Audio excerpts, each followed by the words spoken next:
Hello there, I'm going to talk about something today. You probably think it's boring, but it's not. It is 5 ways to keep hygienic. Well, just don't listen to my advice, don't do any of these things, really, because my advice is a bit rubbish. It's going to be like split into parts. Are you still filming? Good. Here is number 5. Brush your teeth every second.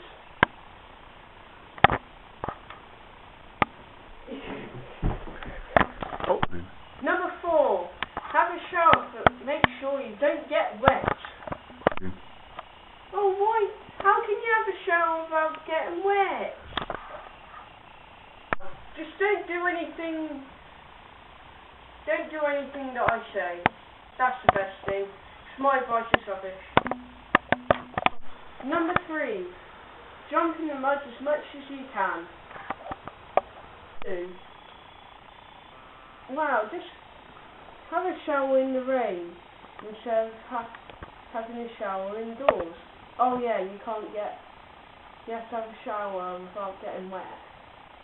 Oh, I'm stupid. Number 1. Oh, I just forgot number 1. Oh no.